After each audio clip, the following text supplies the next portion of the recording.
Bonjour, je m'appelle Lionel Heinrich, je précise bien car nous avons une petite coquetterie orthographique dans notre Heinrich, nous avons un E après le N et nous y tenons. Je suis de profession professeur des écoles depuis toujours. C'est mon seul et unique métier que j'ai eu. Je le pratique avec passion, même encore à mon âge, 58 ans. 57, pardon, pas encore 58, mais bientôt. Et à côté de ça, j'ai différentes passions, dont le cabaret bilingue, satirique alsacien. Je suis un féru du Port-Replay de Germain Muller, dont j'ai une collection assez importante. J'écris quelques sketchs de temps en temps pour la revue satirique de la choucrouterie. J'ai monté quelques projets théâtre, entre autres le Enfaré à mon aime de faune de Germain Muller en version française.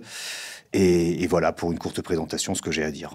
J'ai 14 ans quand pour la première fois ma marraine Nicole et son mari Robert m'ont emmené au Théâtre du Cercle voir ma première revue du Port-Replay d'Arietola. On était en 1981 et je crois que le virus est arrivé là. Voilà, sur ces sièges rouges et inconfortables de la salle du Cercle, poussiéreux, inconfortables, tout ce qu'on veut. Mais à partir de ce moment-là, pour rien au monde, j'aurais cédé ma place. Et toutes les années, je guettais l'arrivée d'une nouvelle revue et j'interrogeais ma reine à partir du mois de décembre. Alors, ma reine, est-ce que cette année, il y a un Port-Replay? Et j'étais ravi quand elle me disait que oui et qu'elle me prendrait ma place. Et les années, parce que on arrivait vers la fin du Port-Replay, j'ai vu Germain 6 fois sur la scène du Cercle. Et la fois d'après, c'était pour le Hammer de Seidl qui se jouait à ce qu'on appelle maintenant la briqueterie à Schiltigheim. Et la dernière revue que j'ai vue, c'était le Besthoff qui s'était joué au Cheval Blanc à Schiltigheim. Donc, pour rien au monde, j'aurais cédé ma place au Cercle quand Nicole me disait que oui, il y a une revue. Et les années, elle me disait, non, j'étais un peu déçu et j'attendais l'année suivante, quoi. Et donc après, oui, c'est ça le début. Et après, choucrouterie et toutes les autres troupes de cabaret que je vais voir de temps en temps. Surtout que ce garçon de 14 ans, à cet âge-là, avec son accent alsacien, voulait s'en défaire et voulait enlever l'alsacien de sa langue, enfin de son cerveau. Mais je ne sais pas pourquoi, ce spectacle m'a enchanté. Cette suite de tableaux, cette alternance de musique, de sketch, de chansons, de poésie, de rire, de larmes parfois aussi dans les sketchs de Germain, parce que c'est ça, c'est la force de Germain, c'est qu'on passait d'une émotion à l'autre en l'espace de quelques secondes. Je ne sais pas ce qui s'est passé, mais le virus est arrivé à ce moment-là. Et c'est étrangement concomitamment avec mon côté, j'avais honte de mon accent, donc j'évitais de parler l'alsacien. Et quelques années après, je me suis rendu compte que j'avais fait une énorme connerie à cette adolescence et j'ai couru, et je cours peut-être encore aujourd'hui après ma langue, et je ne l'ai pas vraiment rattrapé. J'ai peur que non. Parce que j'ai la chance d'avoir été un de ceux dont les parents m'ont appris l'alsacien à ma naissance. Je fais pas partie de cette génération du chic de parler français. Non, mes parents m'ont enseigné l'alsacien dès le départ. Et j'arrive à l'école maternelle en moyenne section. Ma première rentrée, c'est la moyenne section à l'âge de 4 ans. Je ne parle pas. Et je veux pas dire que je ne comprenais pas, parce que je l'avais dans l'oreille, forcément. Mes parents, je les entendais parler le français. Mais je ne parlais pas un mot de français le 3 septembre de ma première année de maternelle. Dans les écoles en REP, où nous avons des enfants qui souvent parlent peu ou pas le français en arrivant chez nous, dont les parents parlent pas tous le français, beaucoup le parlent bien sûr, donc on met la priorité sur la langue française. Mais on fait quand même des cours d'allemand sporadiques, on va dire. L'enseignement des langues en école élémentaire en Alsace, c'est uniquement l'allemand. On ne propose même pas le choix aux familles entre l'allemand et l'anglais, comme c'est le cas dans d'autres régions de France. En Alsace, celle-là, je la connais, cette directive-là, on ne propose que l'allemand. Mais par contre, je ne savais pas qu'on devait faire 3 heures sur l'année, c'est ça? Le choix a été fait depuis longtemps d'enseigner en allemand. On retrouve la même problématique dans les écoles dites bilingues, où l'enseignement est 50% en français et 50% dans la langue régionale, dans les 4 régions ayant une langue régionale, c'est-à-dire la Bretagne, le Pays basque et la Corse et l'Alsace. Simplement qu'en Alsace, comme l'alsacien n'a pas une orthographe et une grammaire établie, l'enseignement en bilingue en Alsace est l'allemand. La langue est enseignée, c'est l'allemand. Moi, je sais par exemple qu'il y a 7 Alsaciens de répertoriés, ce qui pour moi est une richesse de la langue, mais cette richesse est aussi sa faiblesse, parce que justement, ça n'a pas permis à l'alsacien d'avoir le statut de langue, et qu'elle restera toujours dialecte, car elle n'a pas d'écrit établi, comme le basque, le corse ou le breton. Je ne sais pas comment ils se sont débrouillés eux, peut-être qu'ils ont été moins cloche-merle et se sont peut-être plus recentrés sur une dénomination de la langue. Peut-être qu'en Alsace, les Sungoviens continuent et aiment continuer à parler le sungovien, les Alsaciens le Steckelpurger et ainsi de suite, quoi. On nous a toujours dit, les informations que nous on a eues, pourquoi pas l'alsacien et pourquoi l'allemand sur les sites bilingues, c'était par rapport à au fait que l'alsacien n'a pas une écriture établie. Voilà. Maintenant, je suis tout à fait d'accord en disant qu'une langue, d'abord, doit s'apprendre et s'enseigner par l'oral. Mais c'est pas comme ça qu'on nous demande de le faire. On nous demande Enfin, si, en élémentaire, si. Mais en site bilingue, même en élémentaire, forcément, c'est l'écrit. Parce que l'enseignement des mathématiques, de l'histoire, etc., se fait en allemand et pas en alsacien. Je continue à parler l'alsacien, surtout qu'à l'époque, tous mes grands-parents, arrière-grands-parents, j'ai connu mes arrière-grands-parents, les deux, tout le monde parlait alsacien. Donc, en famille, on parlait encore alsacien régulièrement. C'est que vers l'adolescence, où je te dis, où la bêtise m'a pris de cet accent que je trouve d'ailleurs charmant maintenant, mais qu'à l'époque, voilà, quand on a 14 ans, hein, on veut plaire aux filles, et puis les filles parlent pas tout alsacien, surtout pas en ville, donc... Et après, les années, pas les années lycée, mais peut-être les années estudiantines, c'est là où j'ai pris conscience que j'avais fait une énorme bêtise et j'ai cherché à retrouver mon alsacien et à lui courir après de différentes manières. J'y suis arrivé, mais pas autant que je l'aurais souhaité. Mais oui, le collège, oui, ça casse un peu ça casse un peu le truc, parce que bon, déjà, on s'éloigne de la famille, forcément. Et puis, bon, on a toutes les problématiques de l'adolescence, du paraître, de ce qu'on est. On n'est pas bien dans son corps, on n'est pas bien dans sa tête. Voilà, on veut rompre avec la famille. Oui, c'est aussi les années de l'adolescence. On veut faire une rupture avec ses parents, sa famille, la petite rébellion de la quinzaine, quoi. Un collectionneur, c'est quelqu'un qui amasse beaucoup de choses. Je remercie ici ma femme de la patience qu'elle a avec moi, parce que bon, ça prend de la place dans une maison, hein, et plus on avance en âge, plus la maison s'agrandit, et donc plus on amasse de choses encore, hein, et tout a commencé avec l'achat d'un tiré à part de André Wenger, justement, que j'avais acheté fort cher à l'époque pour le petit budget que j'avais, et après, voilà, ça vient, on reçoit ceci de telle personne. Ah, tu t'intéresses au port. Ah, j'ai ça. Tiens, donne-le. Voilà. Moi, je dis qu'une collection se construit autour de 3 choses. Il faut de la patience, il faut de la chance, et il faut un réseau. C'est-à-dire connaître des gens et des gens qui vous connaissent. Et bon, l'âge que j'ai, forcément, j'ai la chance d'avoir ces 3 choses-là. Je suis assez patient. Il y a des objets que j'avais dans l'œil à certains endroits. Je ne les ai pas forcément achetés tout de suite, sur le bon coin. Je laissais un peu traîner. Puis un jour, il y a un monsieur qui, pour ne parler que de lui, Michel Reverdy, qui me l'a offert. C'est l'affiche du Hammer de Seidl que j'ai fait encadrer récemment. Voilà, donc patience, chance. Des fois, il faut de la chance. Il faut tomber au bon moment, au bon endroit, sur telle brocante pour trouver... tiens, le disque que je cherche depuis des années, il est là. Et le réseau, donc voilà, des gens qui vous connaissent et qui vous appellent. Roger Siffert, en l'occurrence, qui m'appelle... chaque fois qu'il m'appelle pour me dire « Hey, Jung, je sais exactement ce que c'est. Et je passe à la choucrouterie, je repars avec quelque chose que soit j'ai déjà, mais que je garde quand même en double pour faire plaisir à quelqu'un un jour, ou que je n'ai pas et que alors là, c'est encore le jackpot, quoi. Alors, j'ai quasiment l'ensemble des affiches du Port Replay. J'ai la toute première, le Steckelpurger Schwingt. J'ai toutes les affiches que Wenger a faites, parce qu'il n'en a pas fait beaucoup, Wenger. Hein. Il ne les a faites qu'à partir de Ayatollah. Et avant, il n'y avait pas vraiment d'affiches. Il n'y avait pas d'affiche parce que Germain, avec son parabli, il suffisait qu'il mette un encart dans les dernières nouvelles d'Alsace, quand il voulait bien le faire, les dernières nouvelles d'Alsace, parce que j'ai aussi su que parfois c'était pas le cas. Il remplissait ses 40 000, 50 000 spectateurs pour la saison. C'était réglé, quoi. Donc pas besoin de faire des affiches. Ils faisaient des programmes, voilà. Donc moi, j'ai toutes les affiches à partir à Ayatollah jusqu'à la fin. Et en préparant l'exposition que j'ai présentée hier à la Choucroute dans le cadre des Journées du patrimoine, je suis tombé sur des petits trésors que je ne savais plus que j'avais.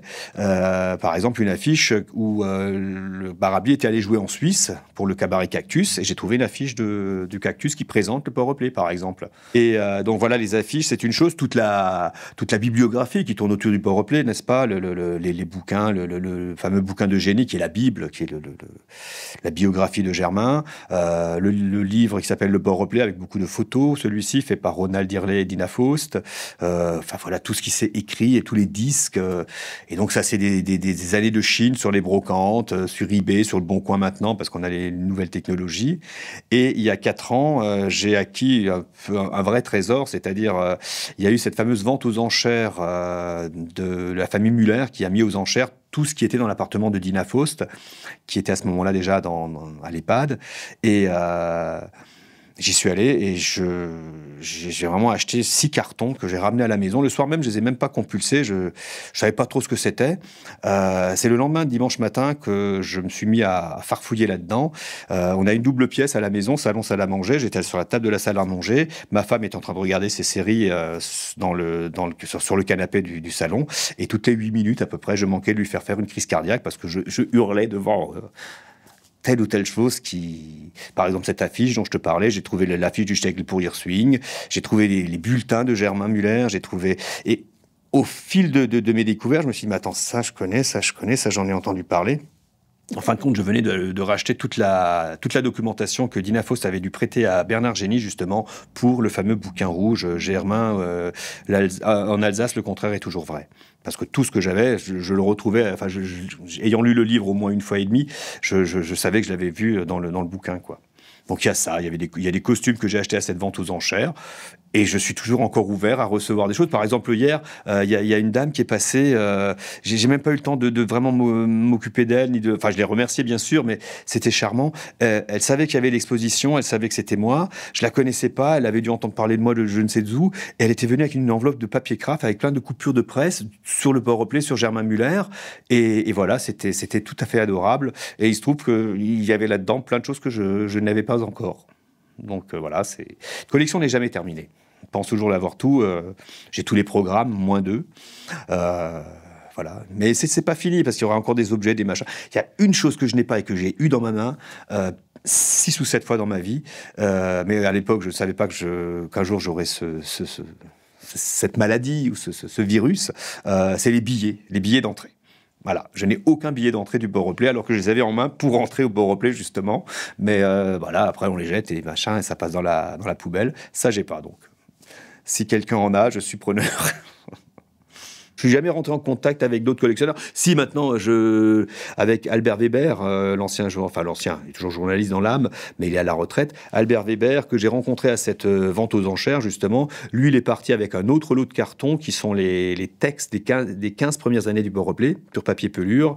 Et on s'est retrouvés à la caisse de l'hôtel des notaires à Ensheim. On a échangé nos cartes de visite, bien sûr, et on a échangé nos collections. C'est-à-dire que lui, il est venu puiser dans la mienne ce qui l'intéressait, et lui m'a prêté tous ces cartons, et j'ai tout scanné. Tout est scanné à la maison maintenant. Je l'ai en version numérique et je les ai fait imprimer. Je les ai également en version papier. Ce ne sont pas les originaux, mais ce sont les textes scannés qui sont là. C'est le seul que je connaisse, mais lui, c'est pas vraiment la collection de Germain Muller, le Port Replay. Lui, c'est plus sur tout ce qui concerne les chansons alsaciennes, la musique alsacienne, etc.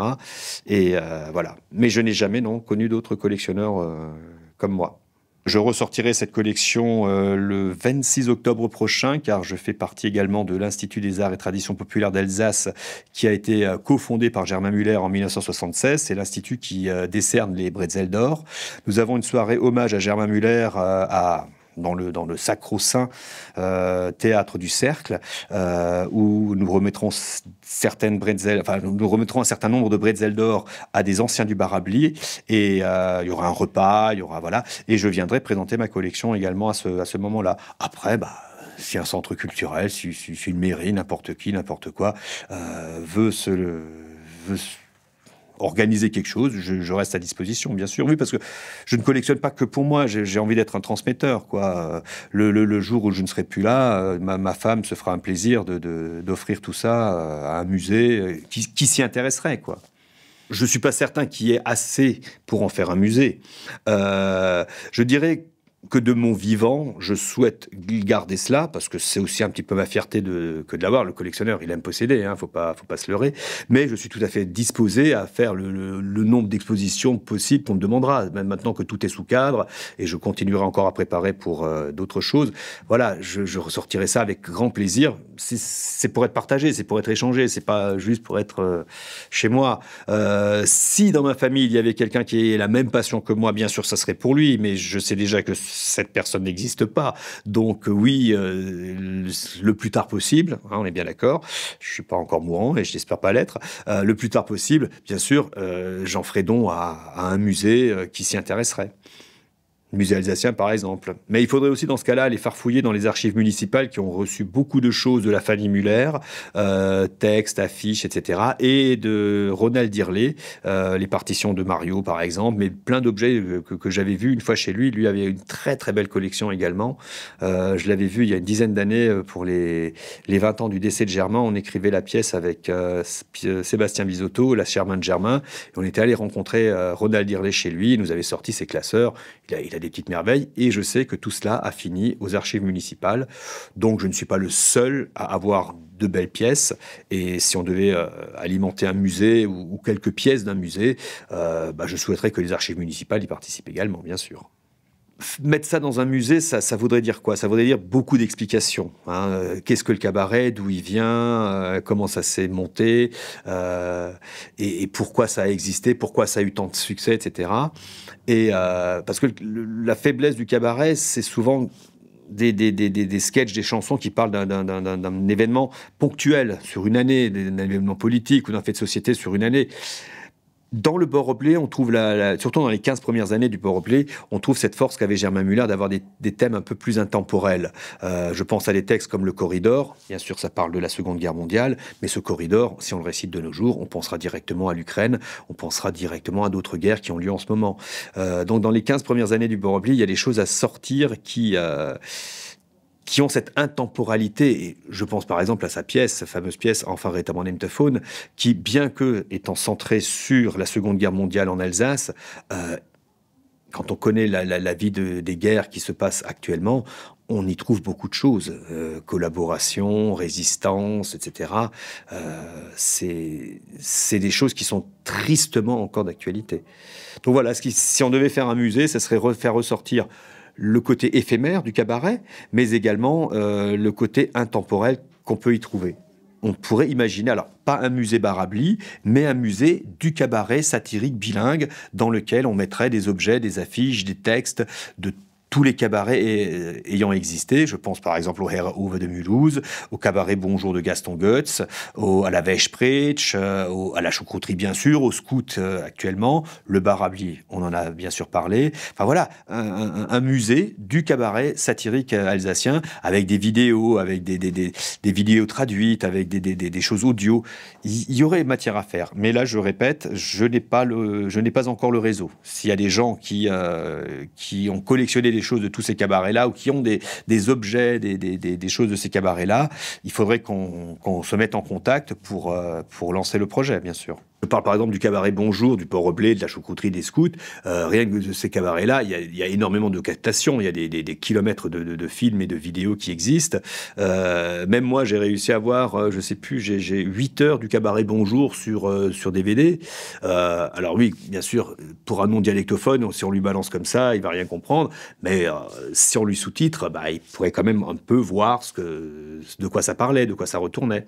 Oui, et d'ailleurs, il y a 10 ans, pour cette fameuse année Germain qui avait été organisée par la ville de Strasbourg et les musées de Strasbourg, l'affiche, ils avaient repris l'affiche de André Wenger, où Germain s'allume sa cigarette sur la cathédrale, transformée en mosquée, qui était l'affiche du Ayatollah, cette fameuse première revue que j'ai faite. Et le surtitrage, c'était « Enfin, Rätemortephone ». Pour justement dire, enfin, reparlons de ce cabaret, de ce personnage, etc., quoi. Effectivement, ça pourrait être... et on parle de décerner une rue à Germain Müller, ce qui pour moi est un scandale qu'au bout de 30 ans après son décès, on fêtera les 30 ans l'année prochaine, ce personnage n'est toujours pas une rue à son nom, une vraie rue. Il a un pont derrière le Palais des Droits de l'Homme, un pont qui fait 100 mètres, il y a personne qui habite dessus. Pour moi, c'est un scandale que ce personnage-là n'ait pas sa rue, ne serait-ce que le côté artistique. Et si on y rajoute en plus le côté politique et tout ce qu'il a fait culturellement entre 1959 et 1989 pour la culture en Alsace et la culture à Strasbourg, voilà. Donc, pour en avoir parlé avec lui, il serait flatté que ça arrive, oui. Être alsacien, pour moi, c'est avoir toujours un kickel cahier de Fauquet vers les Vosges, mais aussi un kickel au-delà du Rhin. Pour moi, l'Alsace, c'est ça. C'est cette biculture. On est à la fois germain, on est à la fois latin, et on a été assez malin pour prendre le meilleur des deux, hein, c'est-à-dire la rigueur allemande et l'épicurisme français, on va dire, ou latin. Et ça, on le retrouve dans le Bauerreplay, justement, par la double écriture, c'est-à-dire les sketchs qui se jouaient en français et en alsacien, les chansons qui étaient soit en français, soit en alsacien. Voilà, c'est ça qui me plaisait, c'est ce mélange des langues, des cultures, Et voilà, je parle toujours, moi, du Ewig Elsässer Mittelweg, qui nous vient de ce côté où on a été cette balle de ping-pong que se renvoyaient les Français, les Allemands. Ils se les renvoyaient pas, parce qu'ils se les happaient, on va dire. Un coup, on était Français, un coup, on était Allemand, un coup, on était Nouveau-Français, etc., etc., avec toujours des drames et ça s'est jamais fait dans la douceur, hein, ces contrebalancements. Et tout ça, on le retrouve dans l'essence même du Bauerreplay, ce côté... Germain le disait, il a ce fameux truc avec cette lunette. Quand il jouait le français, il n'avait pas de lunettes. Quand il jouait l'allemand, il avait des lunettes. Et puis quand il l'avait au milieu, il sait ça, quoi. C'est ça qui m'a, je crois, happé vers cette passion, quoi, du Bauerreplay.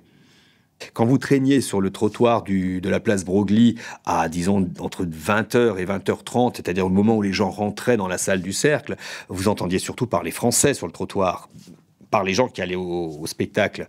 Et quand vous étiez sur le même trottoir 2h30 plus tard, c'est-à-dire quand ils en sortaient, eh bien, ils parlaient alsacien. Donc il s'était passé un truc là, à l'intérieur.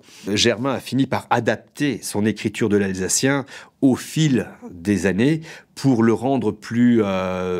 compréhensible par les gens, et il l'a un peu appauvri lui-même, hein. Et c'est vrai que quand on écoute, moi j'ai les disques, quand on écoute les sketchs du début, et quand on revoit les images des Bauerreplay que moi j'ai vus, on n'est pas sur le même registre d'Alsacien, c'est clair et net. On a un Alsacien de haut vol dans les 15 premières années, après il se délite un peu, et quand on arrive sur les Bauerreplay que moi j'ai connus, oui, moi je le comprenais très bien cet Alsacien-là, alors que je ne suis pas un linguiste alsacien particulièrement, hein.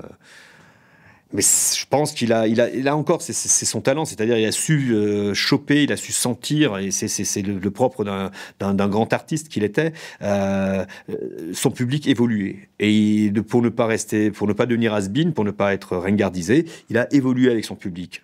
C'est ce qu'on fait des Gainsbourg, c'est ce qu'on fait des Johnny Hallyday. C'est ces mecs qui ont des carrières de plus de 30 ou 40 ans. S'ils ne sentent pas leur public, s'ils n'évoluent pas avec leur public, à un moment donné, ils sont à la rue, quoi. Et c'était pas le cas de Germain. Je pense qu'il y a un héritage, Germain. Ça s'appelle la Revue de la Choucrouterie, ça s'appelle la Revue Scout, qui, bien que étant tout à fait en français, cette dernière, reprend beaucoup de l'esprit du cabaret de Germain. Il y a d'autres cabarets qui existent toujours, comme le truc de Yves Grandidier, bon sang de bonsoir, la pudique, qui est tout en alsacien. Il y a encore des bribes de Barabli là-dedans, de continuité, où on alterne sketch et chansons, etc., etc. Même si, effectivement, on n'est plus sur le même alsacien. Mais là encore, s'il était resté sur cet alsacien au vol, alors, on peut se poser la question. S'il était resté sur cet alsacien au vol, est-ce qu'il n'aurait pas continué à tirer l'alsacien vers le haut, tout en perdant peut-être du public? C'est peut-être un choix qu'il n'a pas voulu faire. Ce que les nouveaux cabarets n'ont jamais repris, ou très très peu, c'est cet aspect poétique. C'est ces textes comme le Corridor qui sont pas là pour faire rire, qui sont là pour faire réfléchir, qui sont là pour tirer la larmichette. Tout ça n'a pas été repris dans les cabarets que j'ai cités. Je parle donc encore une fois du Choucrouterie, Scout, Putik et Westpritsch et Braunkessel Cabaret und so weiter. Ça n'a pas été repris. Le cabaret satirique actuel, c'est une réplique, un rire, enfin un sketch, un rire, un rire, un rire, un rire. Et pour moi, le plus beau de Germain, ce sont ces moments de poésie. Ce Minerweih, Wohlstervet, Rhin, enfin tous ces textes d'une puissance absolue qu'on ne retrouve pas dans le cabaret actuel. Ça, je suis tout à fait d'accord avec vous. Je me revendique alsacien, je ne me verrai pas vivre ailleurs qu'en Alsace, bien que j'aime voyager, bien que j'aime voir d'autres contrées, bien que j'aime le soleil qu'on a un peu beaucoup en ce moment, c'est vrai, mais si je regarde ça sur mes 57 ans, il y a eu des moments très froids, des étés très... Voilà. Le soleil, on allait le chercher dans le sud, avec le changement climatique qui est en train de nous arriver dessus, un peu trop même des fois. Mais je ne vois pas vivre ailleurs qu'en Alsace. J'ai vécu 2 ans et demi de ma vie à Paris pour des raisons estudiantines, mais j'ai très vite su que je reviendrai par chez moi, je reviendrai entre Vaud-Gérin, parce que c'est déjà une région merveilleuse géographiquement parlant, quoi. On a la plaine, on a les collines sous-vosgiennes, on a la montagne, la haute montagne, la forêt, enfin voilà, on a une multitude de paysages. Et à l'âge que j'ai, même que je connaisse très bien ma région, je m'extasie encore devant un paysage quand je suis en voiture, quand je suis en balade, en promenade, etc. J'arrive encore à m'extasier de cette belle région, de ce bel... L'autre soir, il y a une semaine, mercredi dernier, j'avais justement rendez-vous avec Patrice Muller pour patienter. Je suis monté sur la terrasse panoramique, chose que je n'avais plus faite depuis une quinzaine d'années, et j'ai vu ma ville d'en haut et je me suis dit, j'ai quand même une belle ville. C'est que voilà. Donc pour moi, l'Alsace, c'est quelque chose de physique, c'est quelque chose de fort, et j'y suis bien. Maintenant, à l'heure actuelle, qu'est-ce que l'Alsace, qu'est-ce que la culture alsacienne elle a bien changé, forcément, parce que l'Alsace ayant changé, la société ayant changé, l'Alsace, la culture alsacienne est en train de changer. Maintenant, c'est autre chose. C'est peut-être plutôt... Il faut pas le perdre, ceci. Je pense même qu'il faut le mettre en avant. Il faudrait que des gens comme nous, qui en ayant encore les connaissances et le savoir, qu'on le pousse un peu plus en avant, qu'on le fasse voir et connaître par des expositions, par des conférences, par des réécritures, je ne sais pas, il y a plein de choses à inventer, par des reportages aussi.